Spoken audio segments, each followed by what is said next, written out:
Tashi Dilek, and welcome to the second session of the Political Science chapter, Power Sharing. So, in the last class, we discussed two stories of two different countries, right? Okay, so today we are going to look back at these stories and we are going to find out the similarities and the dissimilarity between these two stories or between these two countries, right?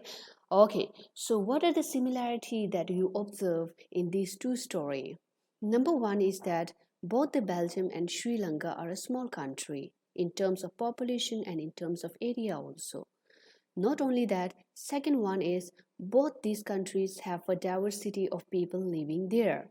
They have a diversity of population living there. In the case of Belgium, they have French speaking, they have Dutch speaking, and they have German speaking. In the case of Sri Lanka, they have Tamil speaker, they have Sinhala speaker, and they have other language speakers also. Not only that, the third similarity is that both these countries have faced internal conflict between different social groups. That is, in the case of Belgium, the conflict took place between the Dutch speaking and the French speaking. Even in Sri Lanka, the conflict took place between the Sinhala group and the Tamil group, right? Okay, so you can see that both of these countries have faced internal conflict between different social groups. Now we have discussed the similarity here. Now coming to the dissimilarity. The dissimilarity is mainly based on how government react to this.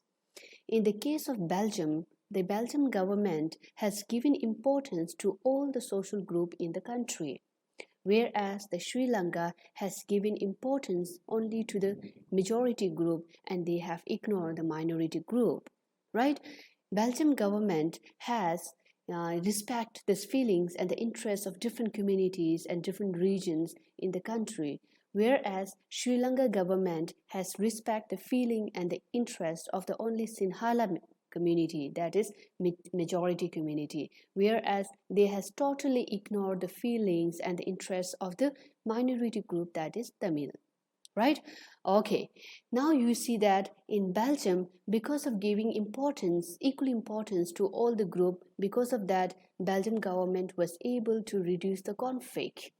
Sri Lanka government, because of giving more importance to the interests and the feelings of the majority community and ignoring the minority community, it lead to a extreme rise in the conflict, right? Okay, since Belgium government has given importance, equal importance to all the community, it has it has restored peace in the country and this has strengthened the unity in the country. Whereas in the Sri Lanka, because of the discriminative nature of the government, it has led to the breakdown of civil war in the country. And this civil war has completely destroyed the peace and even the economic situation, social situation, and cultural situation in Sri Lanka. Now you see that the differences is that Belgian government has decided to share power, whereas Sri Lanka government refused to share power. Because of that, you see the outcome, right? Belgium has a positive outcome and Sri Lanka has a negative outcome because of absence of power sharing. Now, coming to the next topic, that is why power sharing is desirable. I guess many of you will be able to answer this question by looking back at the story, right? Okay, why power sharing is desirable or why power sharing is important? We can talk in two terms, that is prudential reason and moral reason. When we are talking about prudential reason, we are talking about the gain and the losses. Okay, when we talk about the moral reason, we are talking about the right and the wrong, right? Okay, so prudential reason. Power sharing is important because if we share power, then there will be a reduction in the conflict between different social groups in the country. As in the case of the Belgium, right? Belgium has shared power, because of that there was a reduction of conflict between different social groups. Okay, second one is that if the power are shared, then there will be a reduction in the conflict in between the social group, and because of that it will bring stability to the government, right? It will provide a balance to the government and then the government will be able to work effectively. If the government is able to work effectively and there is reduction of conflict between different social group, then there will be a unity in the country, and unity of the country will become more stronger. So that is the prudential reason for power sharing. Second reason is moral reason. When we talk about right and wrong, in the case of democratic country, the main feature of the democratic country is power sharing. In democratic country, if the power are not shared, then that country is not a democratic country. So the main feature of the democratic country is the power sharing. So the main spirit or the main basic features of the democracy is power sharing. Second one is that democratic countries are set up, democratic government are set up by the people. Since the government is set up by the people, people have the right to know how, or the right to be discussed how they are to be governed or how they are going to be ruled. So these are the prudential reason and the moral reason of power sharing. Okay. Now, coming to the last topic, that is types of power sharing, right? Okay, so there are different types of power sharing that take place in many countries. So there are mainly 4 types of power sharing, and we are talking in terms of India. India is a democratic country, right? Okay, number 1 is power can be shared among different organs of the government, right? So we have different organs of government, or we have different groups in the government, right? Okay, so power can share among these organs. That is, we have 3 organs of government, that is legislative, executive, and judiciary, right? Okay, so here the power has been distributed or power has been shared. Legislative has been given power to make law. So legislative is a law making body, whereas executive has been given power to implement the law. To implement means to enforce or to put into practice the law which are made by the legislative. And then the judiciary. Judiciary has been given power to interpret the law. Interpret means to explain the law, right, which is made by the legislative and which is enforced by the executive. Now you can see that there is a power sharing taking place between these 3 organs. One is making law, one is putting into force, one is interpreting the law, right? Okay, so these are power sharing between different organs. Legislative body consists of members of parliament. This consists of members of Lok Sabha, members of Rajya Sabha. And executive consists of president, vice president, prime minister, and then we have cabinet minister. These are the people who have power to implement the law which are made by the legislative organ that consists of member of parliament. Then we have judiciary. Judiciary consists of judges, and we have the court, different court. We have Supreme Court, we have High Court, District Court, local court, right? So all these comes under the judiciary, and judiciary makes sure that whether peoples are following the law in a proper manner or not. So the laws are interpreted by the judiciary. So this power sharing, the power which are shared among the different organs of the government, it is also called horizontal distribution of the power. Horizontal means it is distributed in an equal manner, right? Okay, so it is called horizontal distribution of power. At the same time, it is also called separation of power. Power is separated, right? One is given a power to make law, one is given power to enforce a law, one is given the power to interpret the law.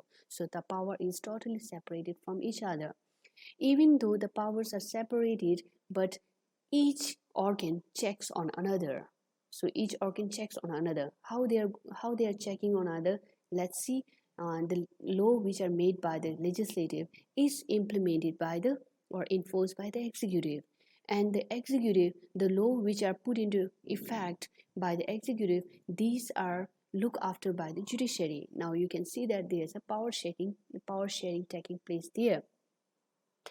And the second one is power can also share between different levels of the government, right? Okay, India is a very big country, right, in terms of population and in terms of area also, right?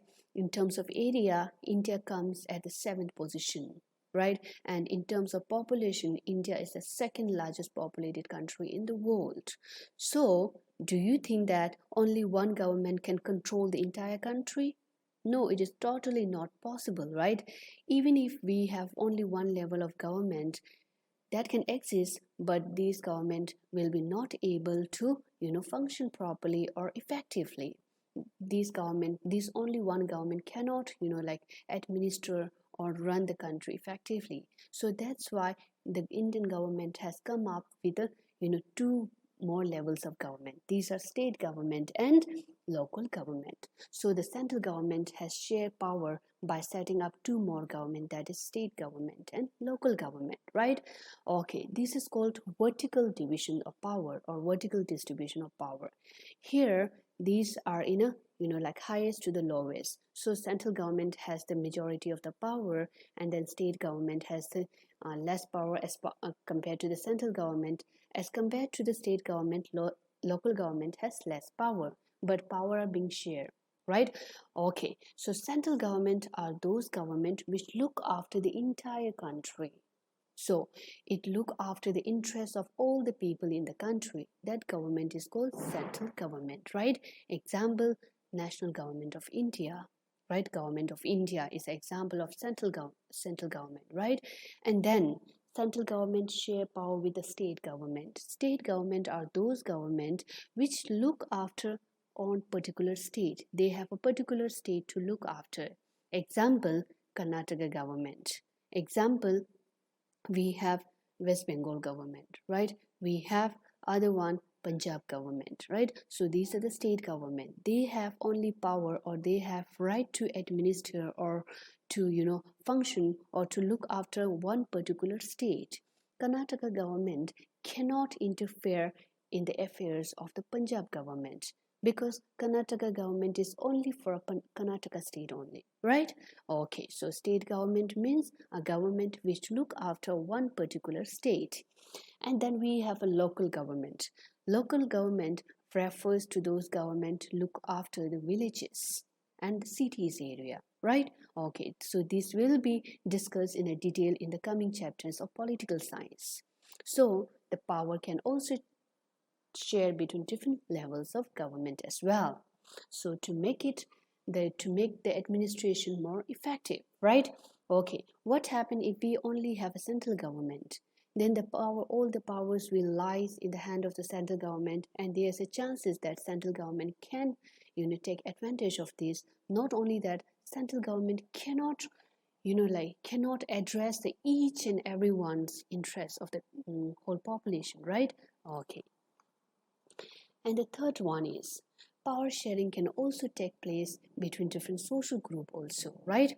Okay, that social group can be on the basis of religious or linguistic group, right? So we can see that India is a very big country, and of course there are large numbers of groups, right, in the country, which are usually divided on the basis of their religions, language, and then they are divided on the basis of their other things, right? Okay, so in the case of the Belgium also, right, Belgium has only 1 crore of population, but still there are different groups in the country, right? Okay, so power can also share between different social groups, as we have taken the example of Belgium, right? Belgium government has shared power with the community government, right? Belgium government has given up right to the social group, different social group, to set up their own government, right? That is called community government. Through this, the government is sharing power with the different social group. That is called power sharing between different social group. And these social group can be a religious group or a linguistic group and other group. And the one best example is community government in Belgium. And the last one is power sharing between different political parties. Power can also share between different political parties, right? Political parties are those group of people who has come to contest in the election. So their main objective is to contest an election. To once they are able to get a majority, they can form a government. So political parties are those parties which are formed to contest in the election, and in order to win the election, and then they can form the government, right? Okay, so in India we have a variety of, or we have numerous political parties in India, right? We have 8 major political parties in India, and we have other small or regional, we have numerous regional political parties in India. And these are the political parties are very important part of the modern democracy, because these are the one who participate in the election, right? Okay, so these are the one which make the democratic more effective, right? Okay, so power sharing can take place between political parties, right? Okay, that is number one. Power sharing can be a direct also, right? Okay, so direct power sharing means nowadays in a modern democracy, like in the case of India, we have a multi-party system, right? Multi-party system means having a more than two parties in the like country, right? Multi-party system, and there's a chances that more than two party can like win in the election, right? So we have a multi-party system in India, right? So it is very difficult to get a majority for a one political party, because there are large number of other political party contesting in the election. So because of that, the vote might get spread among these numerous political parties. So it is very difficult to get a majority to a one political party. So that's why nowadays a political party has come up with a one method, that is to form an alliance or to form a group between different political party. So this alliance is formed when one party fail to get a majority, right? So when two or more political party form a group to contest election or to win the election, if their alliance is elected or if their alliance get the majority vote, then they can form a government, and that government is called coalition government. So coalition government is a government in which different political party has come together to get a majority vote, and then they form a government. Example is 2009 election in India, in which the UPA coalition government has been formed, United Progressive Alliance, and this is an alliance group formed by the Congress party with the other major parties, with the other political party. So in this, the UPA government and the UPA party has UPA group has has won the election, and they have formed a coalition government at the center. And then we have indirect power sharing. Indirect power sharing means uh, since we have variety of political party taking part in the election, so citizens are also getting freedom to choose among these various political parties, right? Contenders, we call it as also, right? So such competition among these different political party, it makes sure that the power does not stay in one party, right? Okay, it does not stay in one hand. In the long run, this power is getting shifted or getting shared among different political parties, right? Okay, so in 2009, the Congress party, with the help of some other political party, has formed a government at the center, right?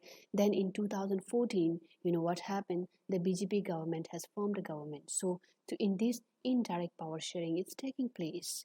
Power does not remain in one hand. In a long run, the power is shared among different political parties. This is called indirect power sharing. So we have come to the end of the first chapter, that is power sharing. Okay, thank you.